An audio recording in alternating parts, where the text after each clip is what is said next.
Before we start the show, let's hear from one of our sponsors. Their support keeps this show free for you.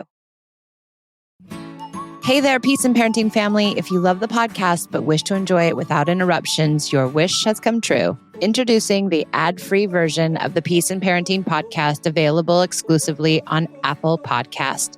As a subscriber, you'll get all the heartfelt advice, parenting stories, and actionable tips you love without any ads. For less than the cost of a coffee each month, you will enjoy uninterrupted listening while also supporting our work to help you build stronger connections with your kids. Try it out for free. Simply find Peace and Parenting on Apple Podcasts, click Try Free, and you'll gain immediate access to our ad-free episodes. There's no commitment and you can cancel anytime. So if you're ready for a more peaceful, uninterrupted listening experience, subscribe now. Let's keep focusing on connection without the distractions.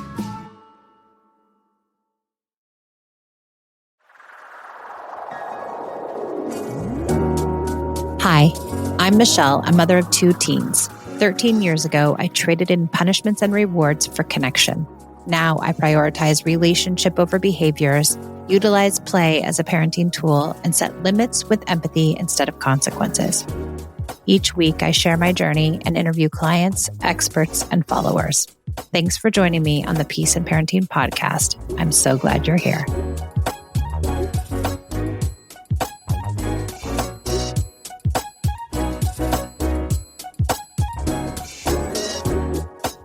Welcome to the Peace and Parenting podcast. I'm Michelle, and I have a lovely guest, Polina, who is coming with a parenting question. So, Polina, will you introduce yourself and ask your question, and let's get into it. Hi, everyone.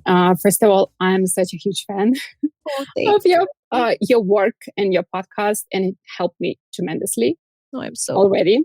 So I'm so grateful for this opportunity to talk to you. Oh, thank you. I so appreciate that. That makes me want to cry. Thank you. I have a little girl, 4 years old, and we live in Colorado. And, she is my only precious girl. And I try to do everything I can, to raise her happy and healthy. Yeah. And I'm struggling. Yeah. Well, aren't we all? Well, first of all, they don't have to be happy all the time. And that's not really our job, right? Yeah. And they will be unhappy a lot of the time. And you don't have to blame yourself. So that's first and foremost. It is not your fault if your child is not happy. It is not because of what you do that your child is. Happiness or sadness or whatever is just part of life. So let her be sad sometimes. Yeah, I do. Good. And frustrated and disappointed. And I let her sit in it. Good. That's so smart because that will prepare her for the real world. Life is full of frustrations, as we full well know, being moms. Yes. Okay, so let's get into the specifics of what's hard right now. What's hard right now is that she doesn't let me sleep. And I take it very personally. And I think maybe that's the problem. That when she wants me to sit with her and hold her hand when she wakes up in the middle of the night, I can't fall asleep right away. And it takes me sometimes up to an hour to fall asleep. Sometimes, I don't know, I have to go, drink some tea that will help me to fall asleep. And I wake up as a mess in the morning and I'm definitely more stressed. Yeah. Yeah.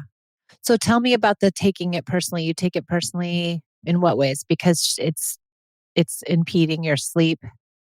I think it's such a critical need of mine for me to stay balanced and be able to regulate my own emotions. It's important for me to sleep. And I think that she is depriving me of such important need. Right. You believe and maybe somewhere in the back of our minds, we almost feel like they're doing it on purpose. Yeah. Even though logically we know that's not true, but they're so in themselves. Yes. I feel like she's so selfish. Yes. I get that. She's like, don't you understand? I need to sleep, child. Yes, exactly. Yeah. She doesn't understand. No, I told her like 50 times and she doesn't understand. No. Guess what, Polina? She will still never understand. My daughter, who's 16, last night she decided to go to a concert And Mom, I swear it's over at 10. We're going to be at my friend's house by 10:30. I swear I'm going to be home till 11. Well, of course, they didn't get out of there till 11 because it was a total disaster. They didn't get the friend's house till 11:30. Then she's calling me at midnight to come pick her up on a Sunday night. And I'm like, don't you understand? I have to work tomorrow.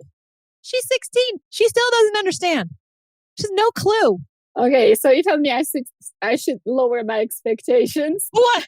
To the ground. At least for a decade. Polina. All the way to the ground, underneath the foundation of your house if you can. Yes, we got to lower the expectations because they don't understand what they're doing. And she's operating on what she believes is an unmet need for connection.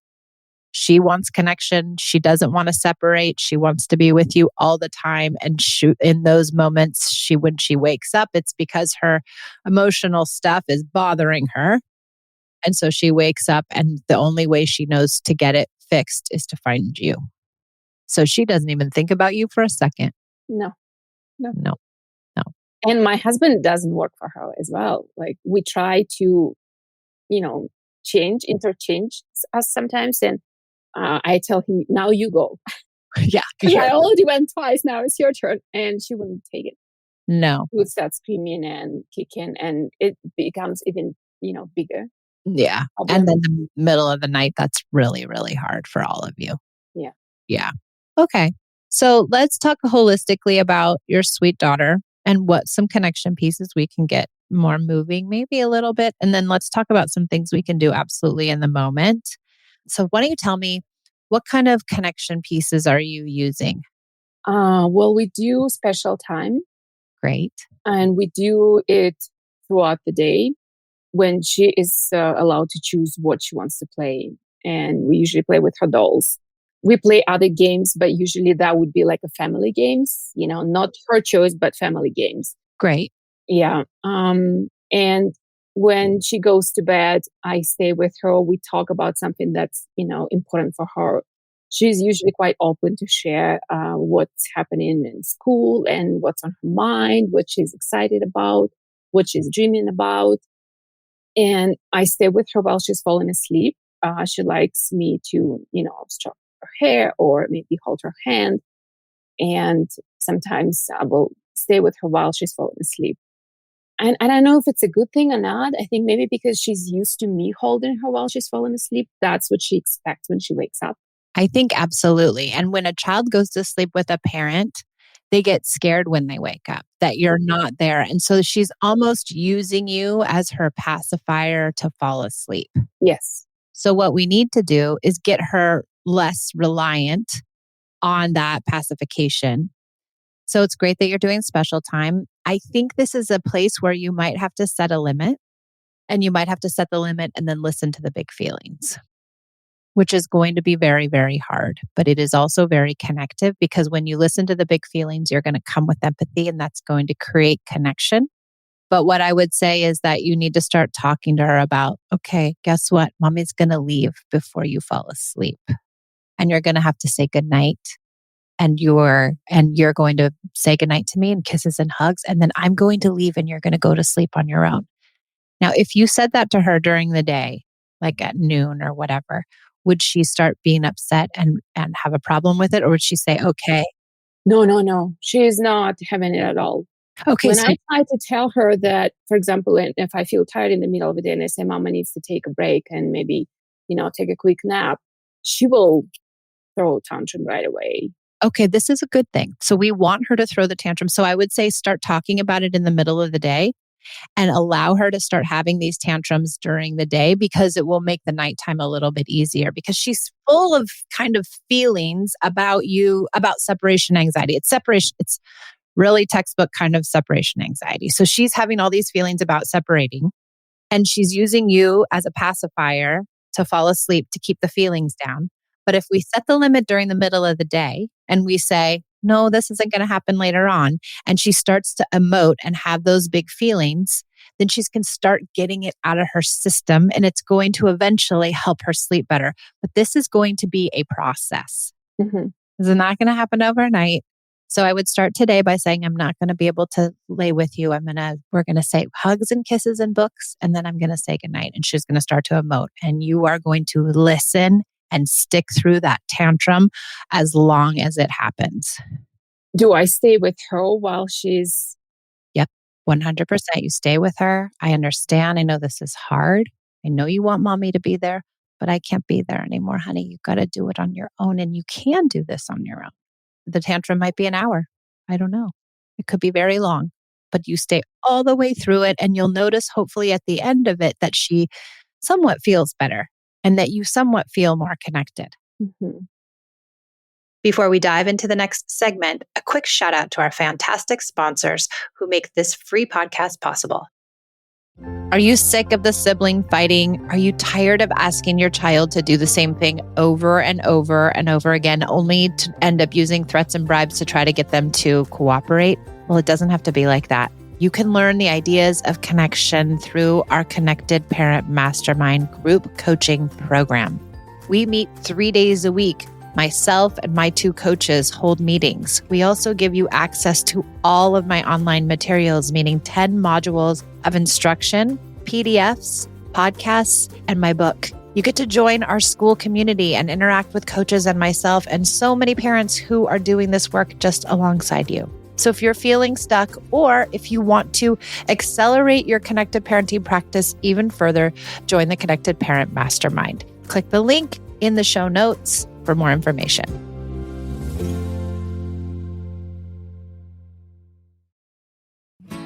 Hey there, Peace and Parenting family. If you love the podcast but wish to enjoy it without interruptions, your wish has come true. Introducing the ad-free version of the Peace and Parenting podcast, available exclusively on Apple Podcast. As a subscriber, you'll get all the heartfelt advice, parenting stories, and actionable tips you love without any ads. For less than the cost of a coffee each month, you will enjoy uninterrupted listening while also supporting our work to help you build stronger connections with your kids.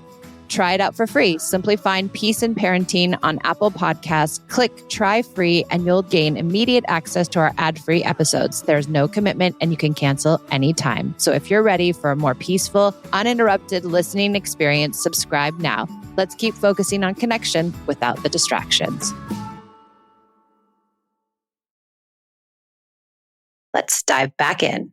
And then when it comes to bedtime, I would remind her again, like maybe around dinner, like, hey, remember, mommy is not going to fall asleep with you. I'm going to put you to bed. And she might have another tantrum. Mm-hmm. And you might listen to those feelings. And then when it comes to bedtime, I would start bedtime about 30 minutes early. So you're going to have space to have the tantrum. Mm-hmm. She's going to have the tantrum. So you do your nighttime routine.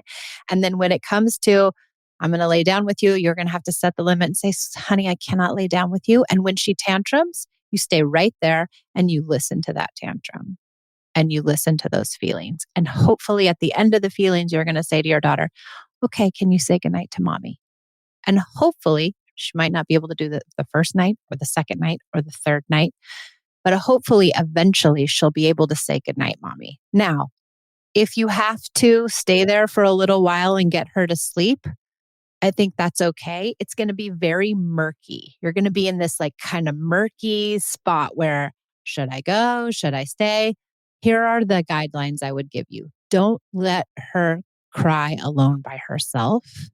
Don't leave her if she's upset, but also try not to fall asleep with her.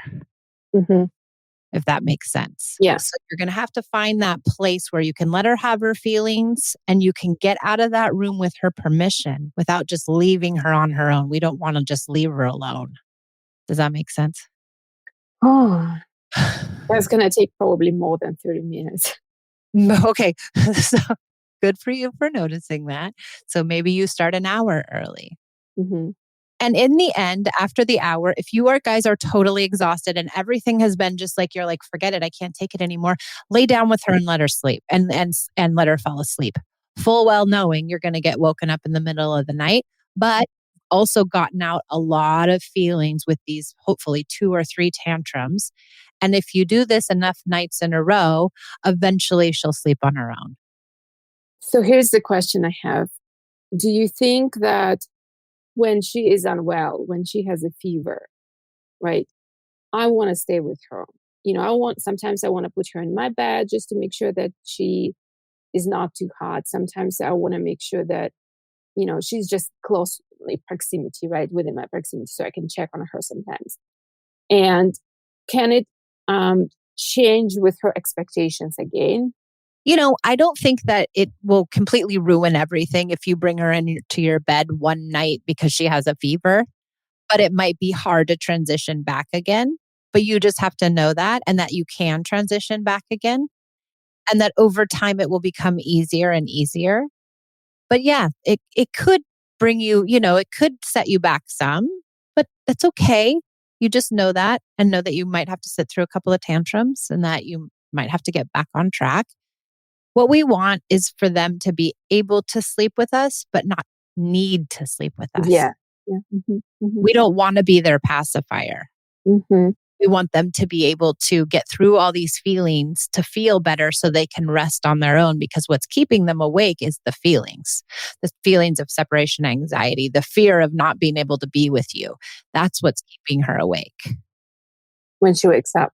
Yep. And all the crying and all of the tantruming is what expels all that stuff out of their system so that they can feel better. And the reason it works so well is because you're there with them and you're supplying them with empathy during these big tumultuous tantrums or upsets.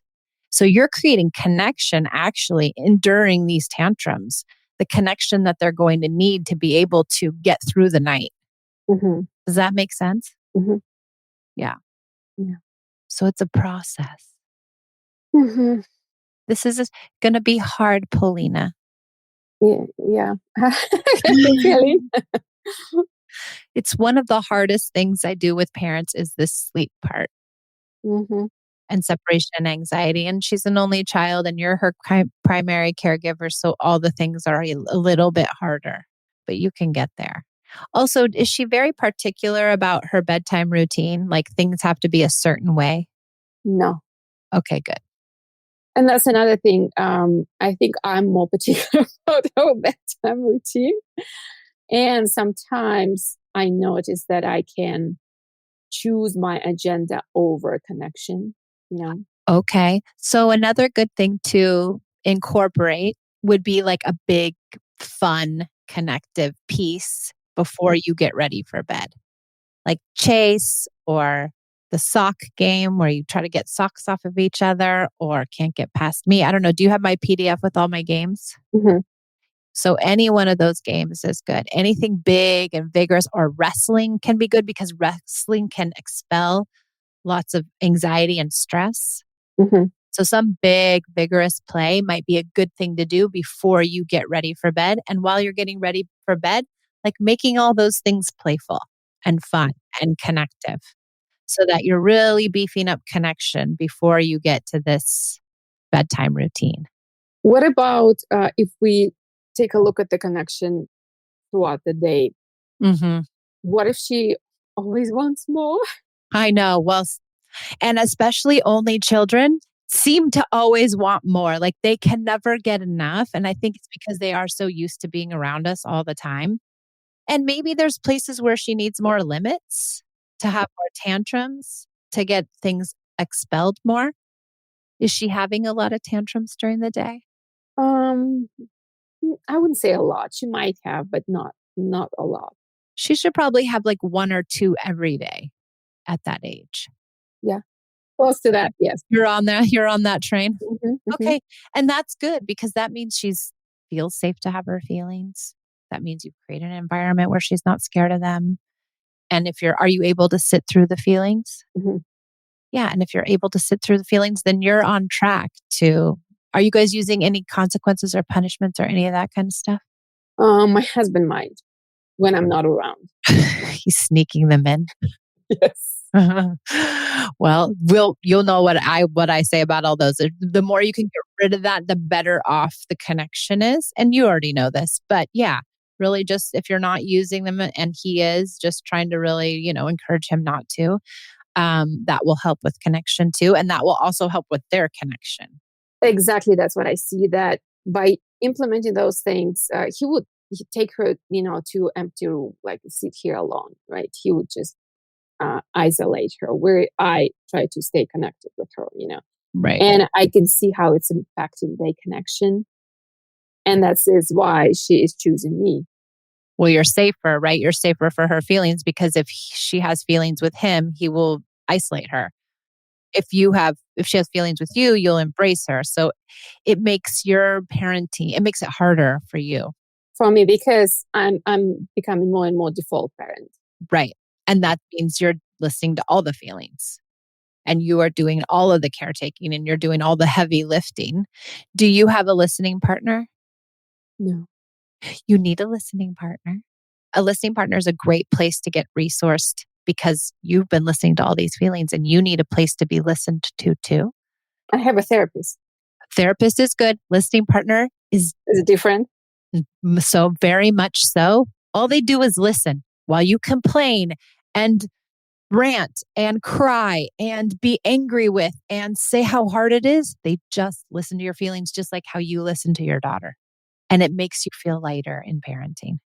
I can imagine, yes. Yes. So if you want a listening partner, you can go on my private Facebook group. Are you part of my private Facebook group? So go in there. There's a post in there about listening partnerships, or you can just post, hey, I'm looking for a listening partner. I'm in Colorado and I have, one daughter. Is anybody interested? Also, if you're part of our school community, we match people up with listening partners inside of our school community, which is smaller, which is kind of a great place too. I do feel like I need something like that. Yes. Yeah. You need support. We all need support. We can't do this alone. It's too hard. Mm-hmm. Yeah. Polina, thank you for this lovely question. Thank you. Yeah. It was so nice connecting with you. I hope this is helpful. I would love to hear from you in a few weeks, and email me and let me know how it goes, where you're at, if you're making progress, because it'll be a little bit of a process here. Mm-hmm. Thank you so much, Michelle. You're so very welcome. Thanks everybody for listening, and we'll see you guys next time.